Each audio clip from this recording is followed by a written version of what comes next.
Hey, everybody, and welcome back to another episode of Indie Game Movement, the podcast that talks about the marketing and business of indie games. I'm Andrew Pappas. I'm going to be your host today, and this is episode 285, where we're going to be talking about how to humanize your studio and set player expectations. Now, as a studio, having processes for how you communicate with your audience is always important. However, sometimes how we communicate with players can come off as unauthentic or at a frequency that just isn't humanly possible and can set unrealistic expectations. That's why Astrid Rosemarin of New World Interactive joins us today to share her thoughts on how her team approaches the concept of humanizing the studio and how doing so can help realign player expectations for your games and possibly the industry as a whole. So that's what we're going to be talking about right here today on Indie Game Movement.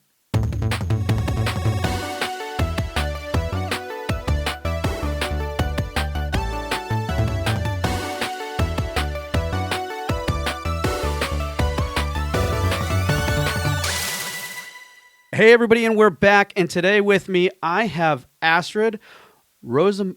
Rosemarin? Yeah, Rosemarin, that works. It works? What is it? How do you pronounce it?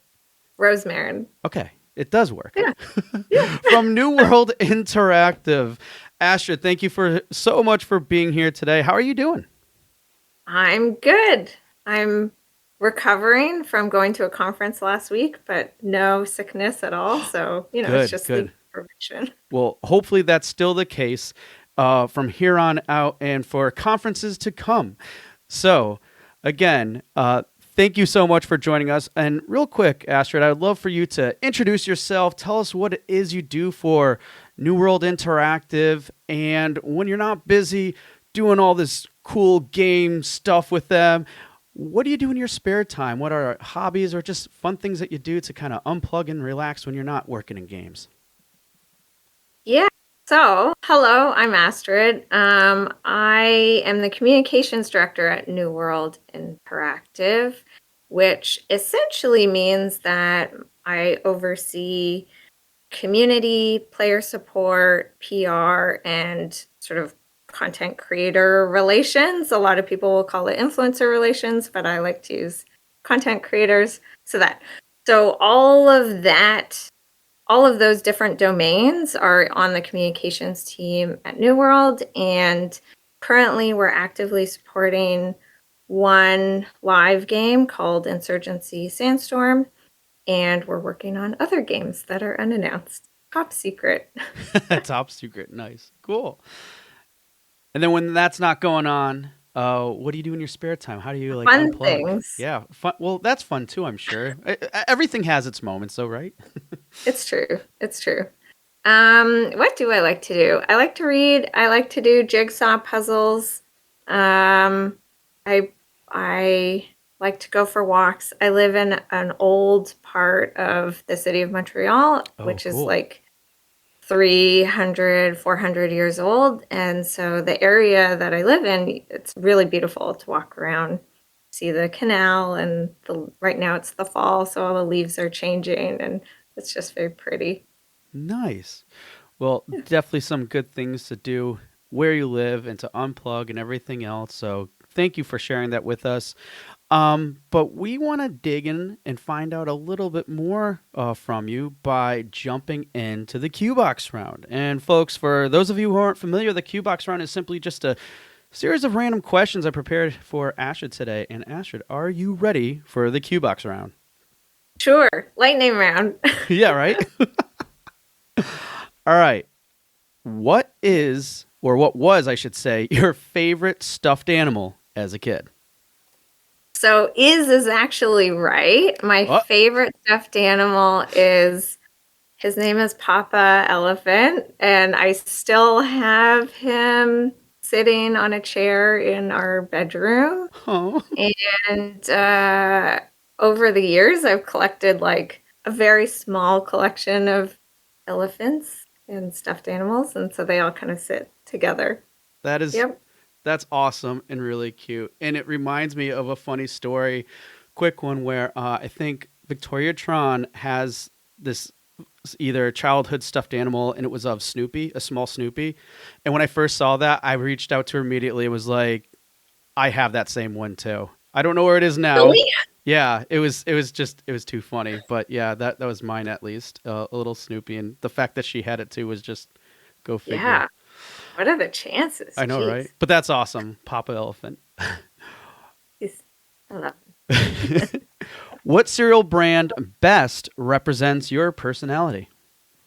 Okay, so this is gonna be a non-answer, but I'm gonna flip it and say that my my favorite cereal I don't actually think represents my personality because that's plain Cheerios, and I guess I am a normal person, but like I don't know, it's not very exciting.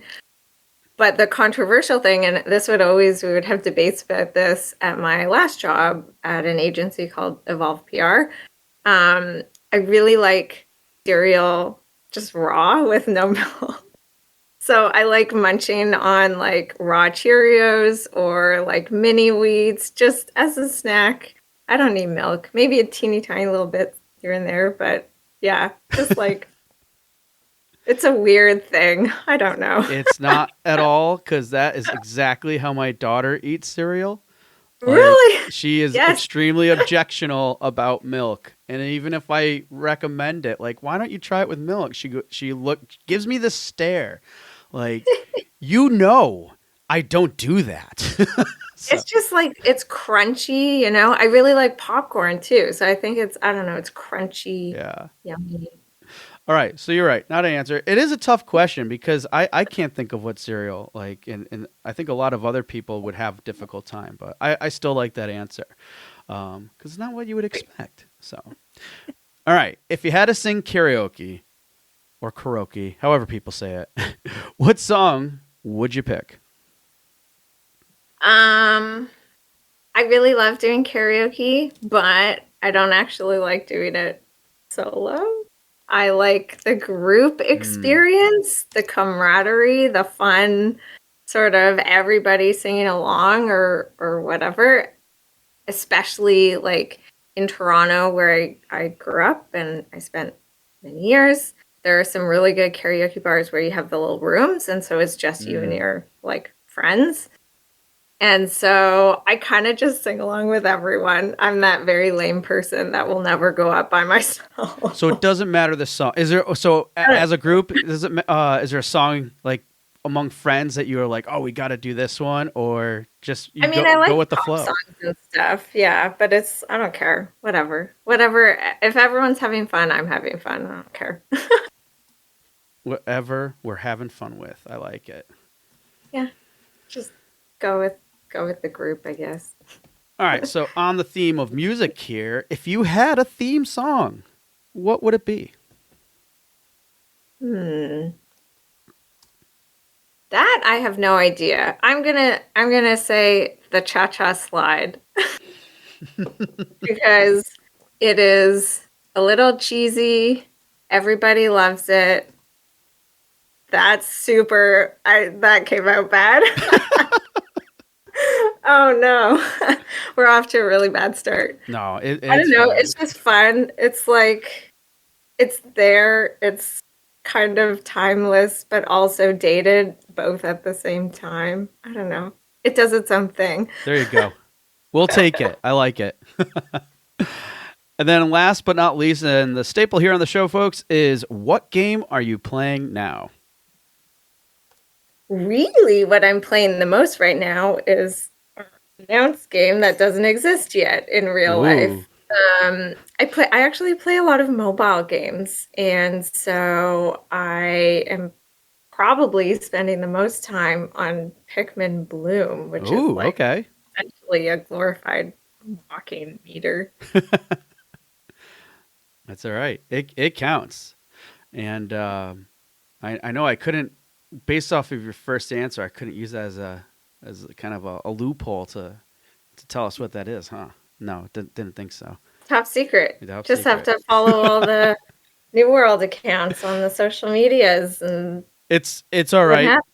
I was just gonna see what you're saying because in most cases, and maybe I would make the exception in this case, but in most, I tell other guests that if they're playing their own games for their studios or whatever, it doesn't really count. So, Yeah, it's true though. It kind of does. but cool, Pikmin Blue, and yeah, thank you for sharing all those very interesting answers. And so funny, like some of these things I'm not in tune with or familiar. So after this, I'm definitely going to be listening to the Cha Cha slide. And yeah, we'll see how that goes from there. All right, so let's get into the discussion, and because this is definitely an interesting one. And as I said before in the intro, we're going to be talking about how to humanize your studio and set player expectations. So, with that in mind, I love to kick it off with saying that, there's a lot of different ways that we may interpret, humanizing a studio. So, to kind of like define and provide some context for this discussion, I was curious, like, Astrid, how would you define this, and uh, how does it help players understand more about your studio and such? Yeah, so full disclosure to everybody who listens to this, and also I gave this disclosure to Andrew earlier. This is something I've been thinking about a lot recently, and I don't know if I've got it 100% down packed in terms of being fleshed out as a concept, but it's just a feeling I have, a sense of where we need to go as a studio, but also in the industry, especially where I operate in, which is first person shooters. We have a very passionate fan base Mm, in the shooter universe. Um, so to me, it means humanizing our team, humanizing the studio to our players externally means making sure they understand in a really concrete way that it's not a bunch of game dev robots. It's not a studio that's faceless or personalityless. It is really a collective of people building these games that they are engaging with. And so for us, it's about doing things on our end, especially through my department communications team, to minimize the idea of like robots running the place, essentially. mm, So, yeah, so there's some really practical examples that I can get into. I don't know if you want to talk about that now or later, but there are like very small ones. Like, for example, we have two people on our support team, and they, for the most part, don't use automatic responses.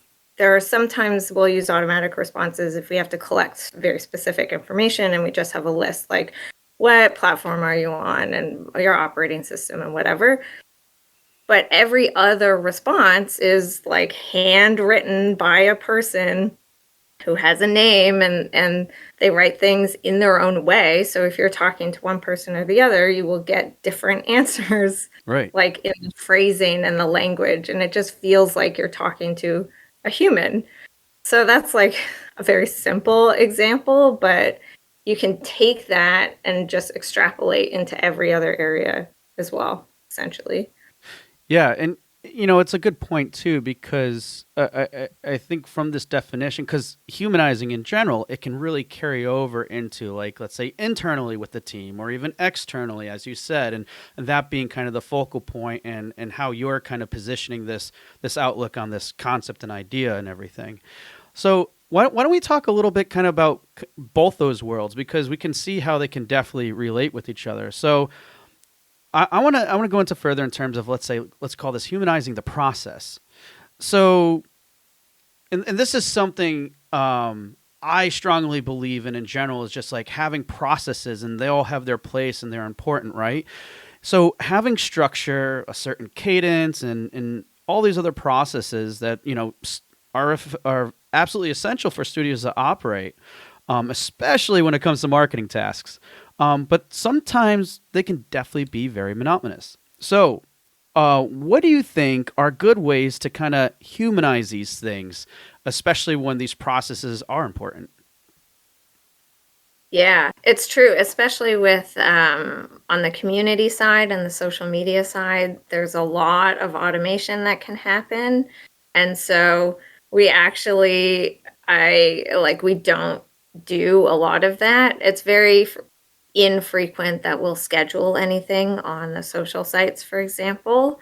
It's we post, the community managers post on the channels when they're available to make posts. We have a content calendar, so we know what is supposed to be posted on any given day, but the post itself is done manually by a human being, and then they're around to answer people when the post goes up. It's not like we're maximizing for specific time zones or whatever. Mm. It's we're doing things based on, our headquarters is in Calgary, Alberta, and that's mountain time, and our team is both in Eastern and in Mountain. And so, like, depending on who happens to be on the channels, someone will be there or they won't be. And then we'll get to them. We'll get to a player with their question or answer when we get to them. That's one example. And automation is something that a lot of studios will do. So we just don't do that for the most part. There's other processes that I think are super beneficial, but we can use them to help actually inject more personality and like human personality, not just snarky brand content or whatever. And it's like we're starting to focus more on our Twitch stream, and we have an actual human being like on camera playing our games, and we're starting to invite, no one knows this yet, but we're inviting like other community managers, other people from other studios to join us on stream and sort of expand that ecosystem a little bit. And it's like we're all the people behind the game, and we exist, and there's no reason for us not to exist. Yeah, and it's really interesting because what you just outlined is showcasing that yes, obviously we have some process in place. You can't just eliminate process and everything, but then taking that and then essentially what can be done to, you know, humanize things a little bit. And like you said, with your support team, it's like, you know, that's just a very specific example, but one of many that can be applied across the board where it's like, hey, they have their own tone, they have their own way that they would reply to someone, but it's a human. It's not just always going to be like you, hey, you could set up a support bot. That could be great, but how many times have we used support box folks where it's like, nope, I just want to talk to a person. Yeah. And to your point, it's like automation, at least for us, isn't really a focus because of these things, and also those other elements that you're really striving to. Um, so, but still, let's change this up a little bit because you bring up some other things that are a little bit top of mind for me from sharing all these things where what you're talking about to some people are like, well, some of those things might not scale, right? We always want to scale. We always want to do more with less work, right? So finding like, let's say, different ways to engage with players is always great. It's probably always like top of mind to some degree. But honestly, it's a crap ton of work. So what are some different approaches that you've used or considered that keeps players engaged while showing that you guys aren't just robots like posting content all the time and other activities like that? I love that you asked this because engagement is literally the core of everything that we do. Before I was communications director, quote unquote, or not really, it's actually my title, but it's like I come from community, and it's to me it's super important. So the ethos of our whole department, even support, even from a PR perspective or with our content creators, it's all about community, and it's all about engagement, specifically engagement on a game that's a live service title, but Mm. it's not like the really active games as a service. We have a few updates every year. So it's continuously being updated, but not like we have huge dry spells. So we can't just do new content announcements and drops. Mm. So for us, it essentially boils down to two prongs in a way. There's the really essential day-to-day engagement, hanging out in Discord, chatting with the players, replying to anything that's under our tweets, or engaging with people who share insurgency content like through the brand account, or running our streams and actually engaging with players there, wherever it happens to be. It's really just encouraging that dialogue rather than a one-way megaphone of announcements. And then the second prong, so that's like super granular day to day all the time. It's always happening. And then the other prong is essentially like, I don't even know what to call it, campaign based. So anytime we have something that's happening, it essentially needs to be planned out like a little mini campaign where we're figuring out the core day that that thing is happening on. Are we going to do anything ahead of it? Are we going to do anything after it? How does that thing happen on every single platform or channel that we support, not just a tweet? Can it become an event page in Discord and Facebook?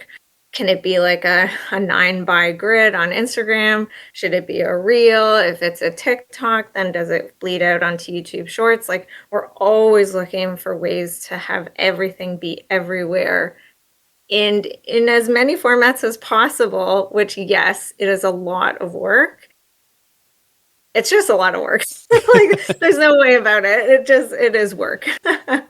there's this thing that I used to say when I worked at Evolve to some of my clients, and this is going to sound weird because no one else says this, but to me, especially community, but also PR, anything communications, it's like a gas. It just fills up. There's always work. And if you feel like you're done your project or whatever you're working on, there's more work that you could do. If it's PR, you could be pitching, you could be researching or sourcing leads. And if it's community, you could be building content or like writing copy or playing the game and capturing footage. Like, it's endless. It fills the space. There's just so much work. It will always exist. And it fills the space that you're in. Yeah, I can relate to that. There's always something, right? Everybody can. But I mean, I absolutely loved how you broke that down. Because like you basically summed up towards the end there too. There's always a lot of work, but looking at things from these two prongs, like you said, like the day to day, and a lot of that stuff, like you said, very granular. But I think the key thing that I took from that is always making sure that you're engaging and continuing those types of conversations that are happening. And I think that's a key component that sometimes we might get sidetracked on. Or one way I call these types of things like opportunities, like an opportunity to continue conversation, an opportunity for a call to action now because they asked the question, like, you get more answers here by joining our Discord, any number of things. And that level of engagement honestly can't be automated. Right. And Exactly. Or hard to scale. And the like other examples you provided with, hey, if I just had my canned branding and just shot it out if it's slightly applicable, is that really getting to the point that you need it to dehumanize or to humanize yourself and not come off as a robot, if you will? It's about, in a way, it's you're building a rapport with your players to the point where, say something goes wrong and you have to announce something bad, like a delay or whatever else it could be. You want this relationship to get to a place where your players come back to you with a, yes, we understand, and they're treating you like a friend almost, or an acquaintance or like another person they know, and not just like, oh, I'm angry at the brand for lying to me. And okay, you said a really interesting thing there, and I want you to expound upon that a little bit. When that stuff happening, as you build this rapport, they feel like they know you opposed to just being some entity, something out there. what can happen from that type of engagement when they feel that way? I I mean, I honestly think the sky's the limit in a way. There's a really interesting phenomena in the insurgency community as an example where the franchise insurgency is like well over a decade old. The original mod is, I don't even remember what year it came out in. The first game that came out based on the mod is from 2014. Sandstorm is coming up to its fourth year birthday.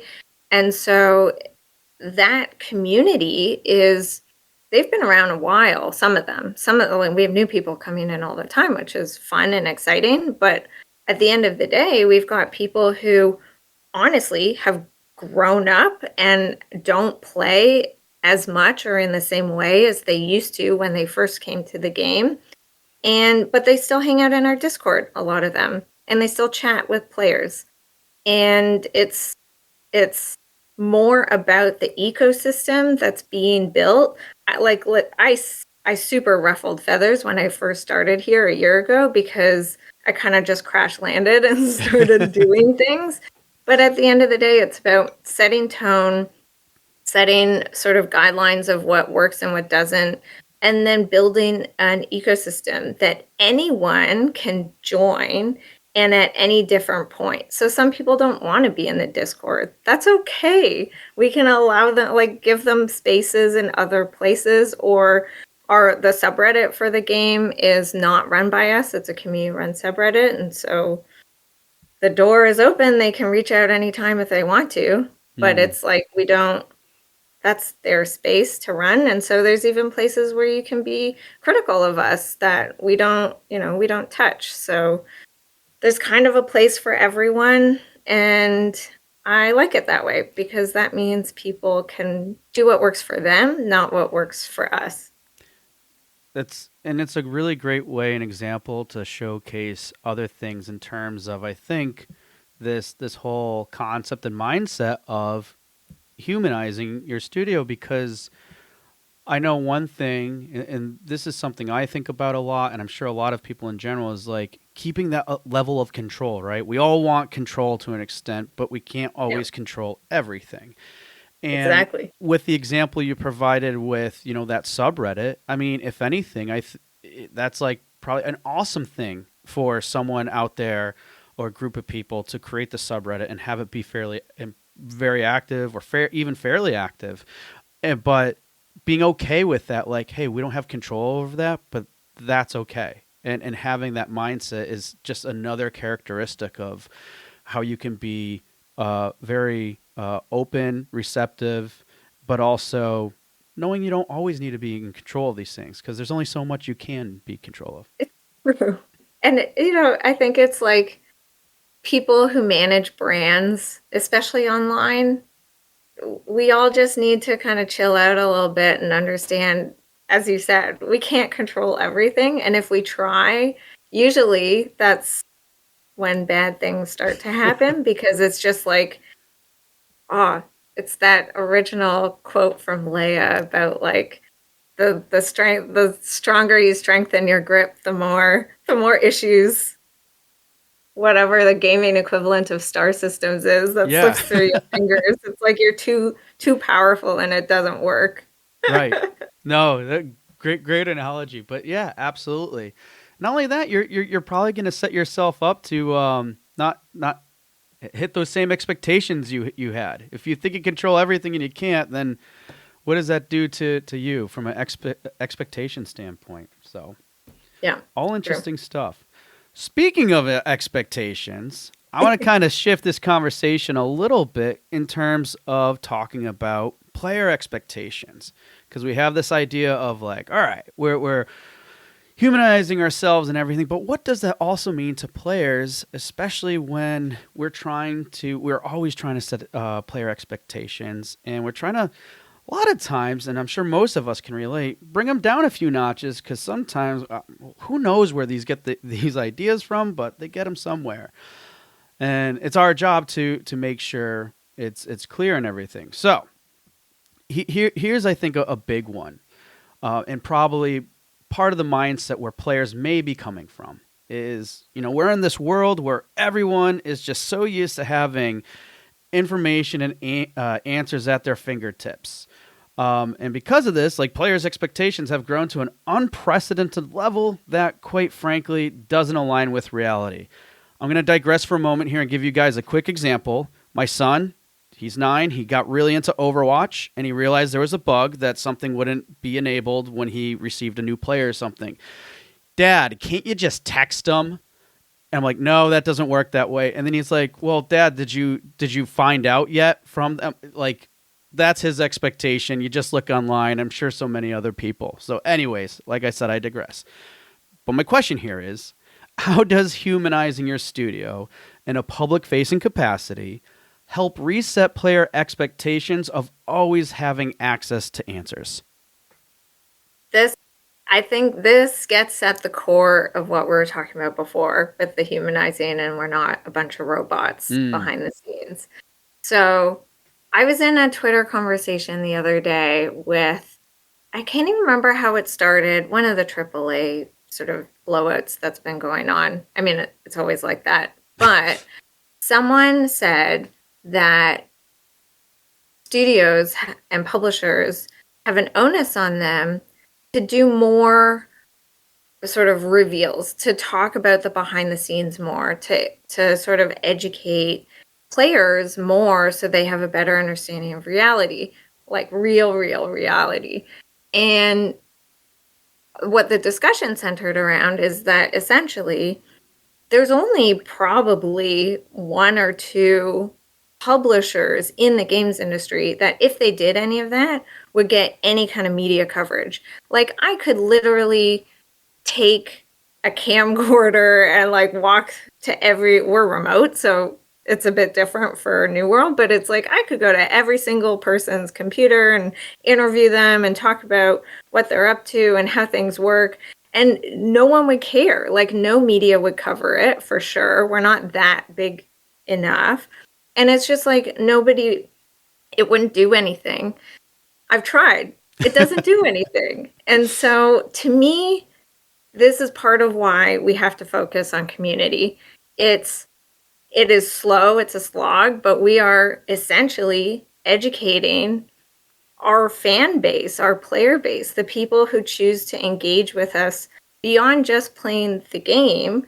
We have, like, the majority of players just play the game and they don't actually care about any of this stuff. And if the game's broken, then they close the game and they do something else, either a different one or they go for a walk or whatever. Like, most players are not these vocal people who are highly engaged with the communities. They just live their lives and play the game every now and again. So for us, to bring it back to what we're talking about, it's really about doing what we can to educate our own players. And I happen to know that many of our players also play other FPSs. And so hopefully in the future, over time, this will have a positive impact and bleed through to many different communities overall. But we can't influence anything beyond our little sphere of insurgency, really. And so, yeah, it's a challenge. It's a huge challenge, but we can only do what we can do. And for us, that's our own community. Yeah, and it's really interesting in what you shared, because it's really, like you said, it's a challenge, but it's like a fine line. Yeah, you can humanize the company all the way to be like, hey, this is the day-to-day and everything. And little film history for you folks, but the French New Wave was a movement that did try to do this, that tried to show slice of life, is another way they described it, of films, where it's like they just keep the camera running nonstop. And while some, I'm sure, like that movement and the type of movies from the era, they definitely don't work in this day and age, because it's literally showing everything that happens in a moment of someone's life. It could be an hour of just like cameras nonstop rolling, and that's not that fun. Yeah, so here's another example that I like to use sometimes. People love behind the scenes of films, but only of the movies that they have finished and decided that they liked. And then they go looking for behind the scenes content. And for us in games, a lot of our players, not just ours, all the players of video games who are engaged online, especially, they are specifically looking for information and content, and often they're getting angry before the game is out.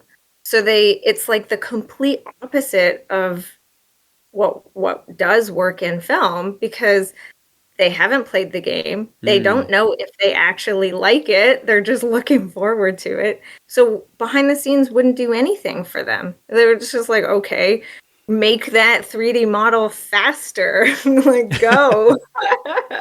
Right. And that's the other thing. So and that's where I think that fine line, that challenge comes. It's because it's like, okay, yeah, you can be mindful of your fans and your players from other titles and stuff, but how are you mindful of the new ones, and what is that fine line in between? Because there's no reason to create excessive amounts of, because especially from the standpoint that you guys, the approach you're taking is, okay, we don't want to be automated, that it's not what we want to do, but we also want to be as present as possible within the means of reality and our lifestyles and such. But you know, what is that fine line? And it's such an interesting one. And obviously, I think the best answer, just from us talking about this today for people in general, is whatever you're comfortable with, and working from those Yep. means. But it's really an interesting thing and concept, because I know, like, people talk about dev diaries and those things can be good and effective, but they have their place, and you still need to be mindful of that audience and new players and old players alike and all those different things. So, wow, it's so funny because I'm like, wow, there's so many other things we could talk about on that alone. But another thing I want to talk about, though, that definitely relates to what we were just discussing is transparency, right? And, you know, as I think we discussed a little bit there, providing a level of transparency is definitely probably a big part in humanizing your studio, but while also as a means to set expectations and providing information. So, would you say that, is there ever a point where this can go too far, where players may interpret these communications as either TMI, like too much information, and I think we provided some examples there, but another, maybe we can dive into more TMF, as in too much fluff? I think so. Every fan base is different. And so where that line moves or that needle moves would depend per fan base, probably. For us, for a while, I used to think about a difference between visibility and transparency. And then I think I just decided that was getting too much in the weeds, and it kind of doesn't matter. So for us, yeah, I think it's important for us to be candid with our player base. We're not super formal all the time. A lot of the answers that we give our players, especially in the Discord server where we have, more space to write text, it's like, this is how things are today, right now. For example, we never commit ourselves to things that we know are like uncommittable. And so we don't tend to say yes or no, this thing is going to be in the next update or it won't be in the next update or whatever, because we don't know. And we have no control over the actual development of the game itself. And so we focus a lot on what we do know, what's already established, and then we just kind of leave it up to whatever the players want to talk about. We do. So it's a balance, but it's essentially, if someone asks us something, we will answer them. And it's either a repeat of what we say all the time of, like, we can't talk about that yet, but here's the FAQ, or, we'll tell you when we know, or whatever, but they still get an answer. I personally don't think any of it's fluff because someone has asked, so at least one person cares. We kind of don't have the time to make super fluffy stuff. In my opinion, even fluff is good. It's fun, cheesy, corny things. we're doing a bunch of stuff for Halloween. It's fun. Is that going to help people get their update faster? Nope. Is it fun? Yep. So again, it still comes down to like too much of anything is never good anyways, right? But True. so it still comes down to to what level that these things are done, and obviously if they align with the studio, with the player base, with the game, and all those other factors. So we wish we could just come out with a straightforward answer on this and so many other topics, but it's never the case. So, but I love how you finished off saying that like fluff can definitely be a good thing. It's fun. Does it ever can it like really relate to goals or objectives or just getting things done that players are really looking for? No, not always. In most cases, probably not. But Yeah. especially coming from a community person, fluff is fun. Fluff is good, and I think a lot of people, I mean, just the fluff that you put on your peanut butter, that's great too. I mean, fluff is good, just not too much of it, right? There you go. Gotta, heart healthy, right? Yeah, exactly. All right, so as we start to close here, there's one thing I'm really curious about because I know people probably deal with this. You guys probably deal with this, which is, sometimes players either may not just understand or even care that you're a human. That, a bunch of people are running the studio, making a game, and all that stuff. With that being the fact, in some cases, I'm sure, are there any kinds of approaches that can just be better, that can better communicate to these types of players while focusing on your, communication goals and setting the expectations overall?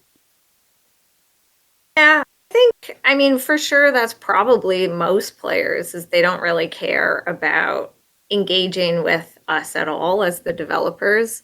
Um, there is that slim kind of group of people who really want engagement, but they also don't care about our engagement. They want their sort of priorities pushed forward, Mm. which is essentially their issue getting fixed because they have one or two issues that drives them up the tree and they only care about that one getting fixed and they constantly remind us about that, and or the people who just want new content. And it's especially relevant for us because our updates are like many months spread apart.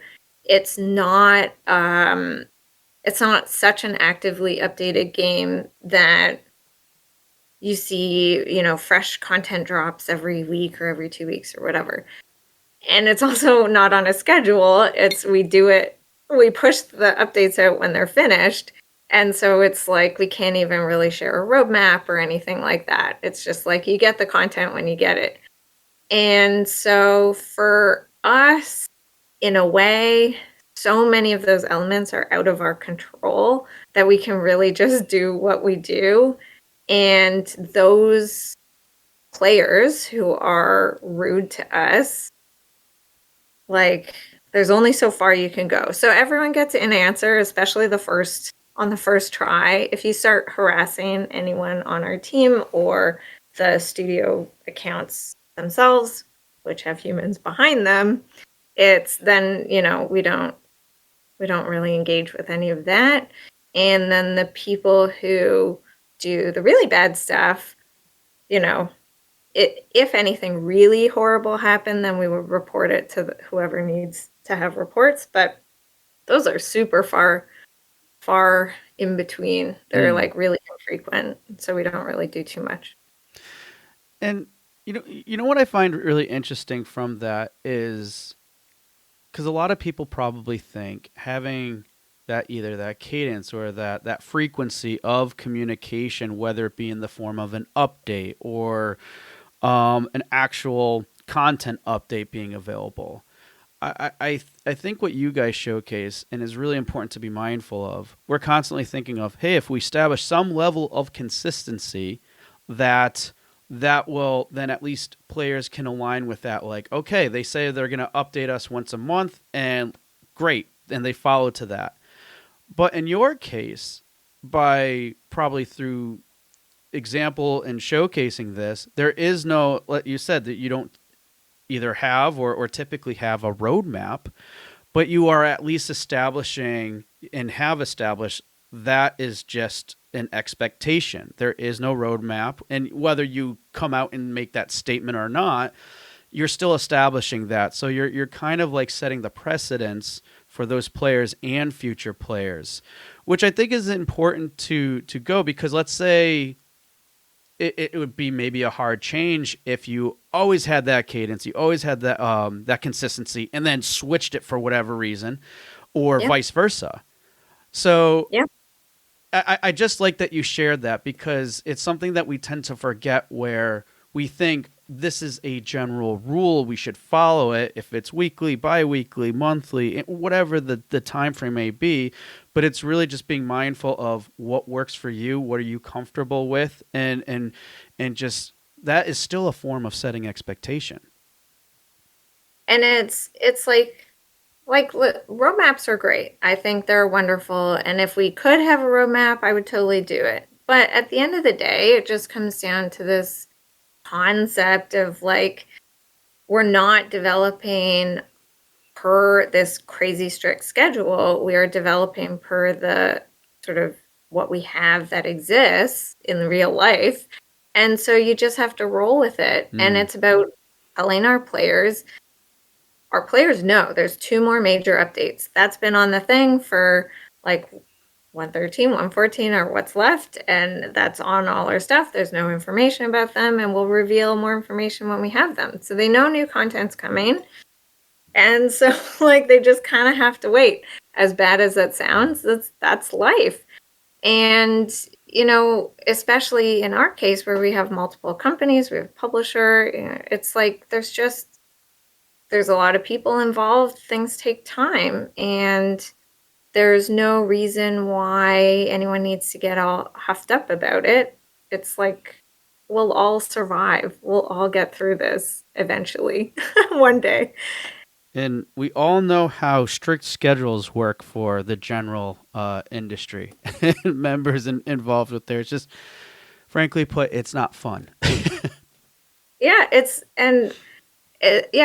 fine. The game is fine as it is right now. You don't need these updates. It's a cool thing that's happening. And almost all the content that we push out is free. And so it's like, it'll happen when it happens. Yeah.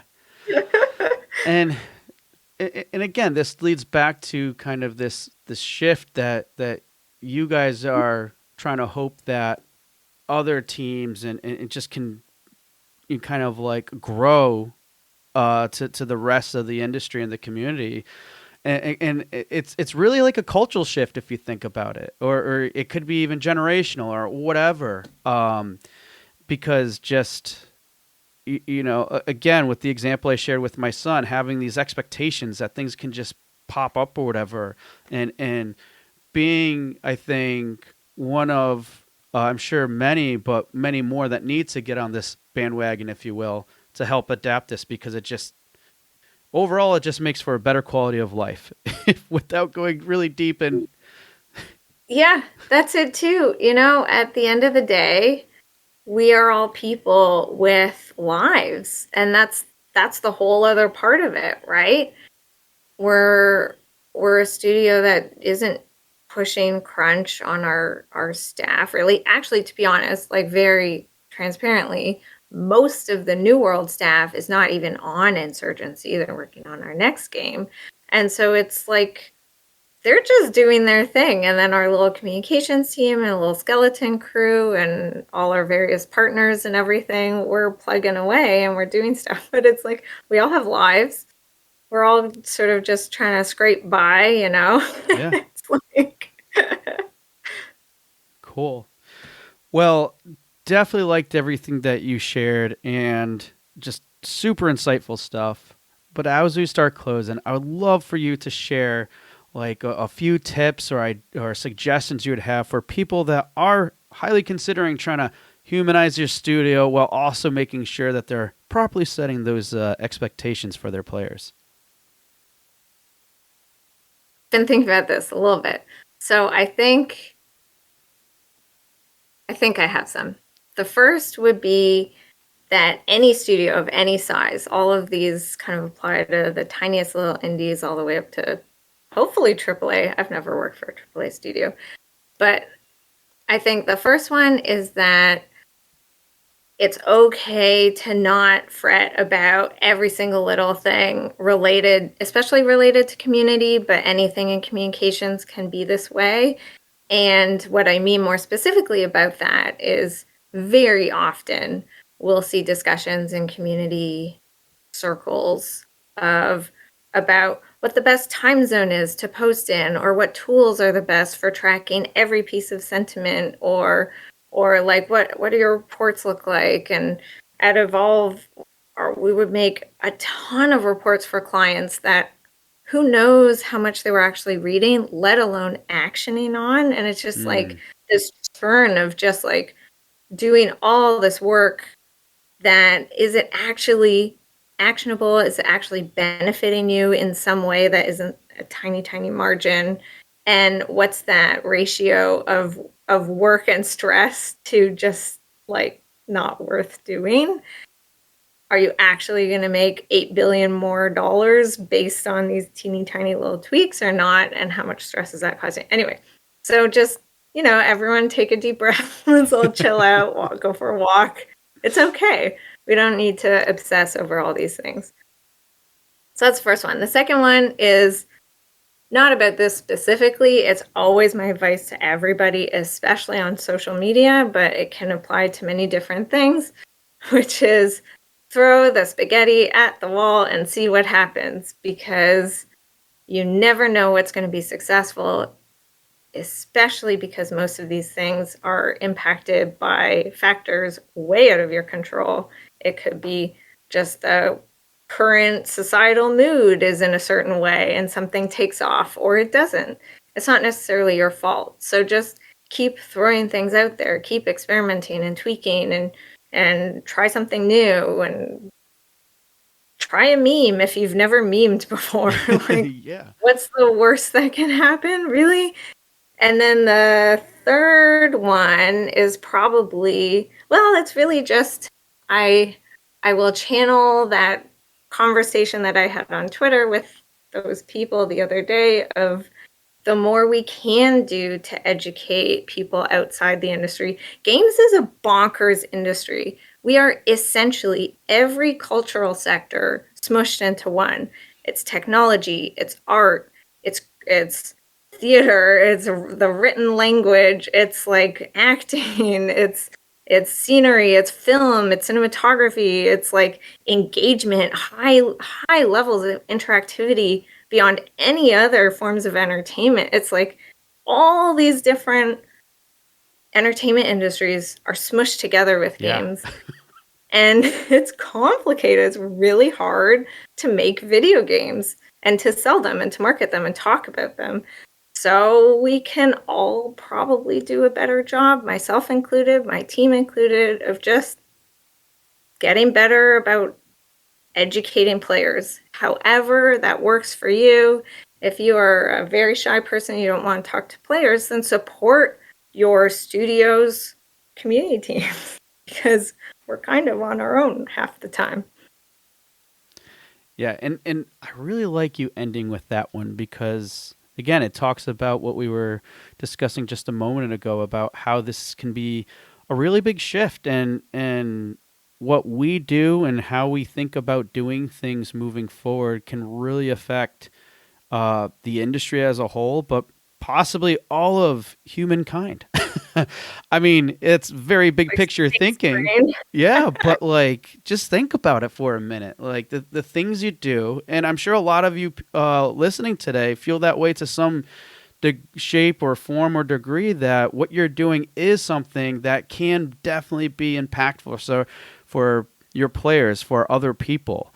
And this is just one of many ways to look at how much impact you can all have as creators, as making games and everything. Because as Astrid said, it's really all these different mediums compacted into thing where everybody can relate to in one shape or form or another. So it's a very influential media, as much as it may seem that way or not. So I love that last tip that you threw out there, because it's such a, I think it's such a powerful one too, to just be mindful of and know that we do have much bigger impact than we lead ourselves to believe, I think. Yeah, we are, none of us anymore are that stereotypical guy in his mom's basement or whatever. That Right. is Yeah. an extremely old, jaded way to look at all of this. And I actually don't think most people in the industry do look at it that way, but we have work to do collectively. Absolutely. Well, Astrid, I can't thank you enough for joining us today and sharing these insights about such an interesting concept. And I hope you all take to heart to some degree in thinking about how that can be shaped for your studio. But with that said, I would love for you to share with us, the website where people can get more information from New World Interactive, if they can reach out to you, what's the best means. Any other links or resources you can share with us would be greatly appreciated. Yeah, I mean, I like to say my door is always open. My virtual internet door is always open. I'm on Twitter with my name, Astrid Rosemarin. I mean, I'm on all the social channels, but Twitter's a good one. LinkedIn, whatever floats your boat. And the studio itself is also on all the social channels. So is our game insurgency. Probably the best bet, though, is to go to our website, newworldinteractive.com, and then you can find links to all the social channels and everything like that. Awesome. So yeah, check out the website if you want to find more about the games. And you can hit Astrid up on Twitter. Sounds like a good spot. There's LinkedIn. And well, again, thank you so much for joining us today, and really appreciate you being here on the show. Thank you for having me. This is fun. Hey everyone, thank you for listening to another episode of Indie Game Movement. I'm Andrew Pappas, your host, and the show's producer is Mustafa Price. If you enjoy and value the show's content, you can support us even more by going to Patreon and visiting www.patreon.com/IGM podcast and select the tier that best suits your needs. Show notes for this episode can be found by visiting rengenmarketing.com, the number episode of the show. Rengen Marketing is a consulting marketing company that helps indie devs with their marketing efforts. Whether you need guidance with your game's marketing strategy or could use a free marketing plan template, then please visit www.rengenmarketing.com and take action. A special thanks to Dakota Saw for Season 2's opening theme and Melissa Gellis for the new logo design. And as always, thanks for being such great listeners, and we'll see you next time on Indie Game Movement.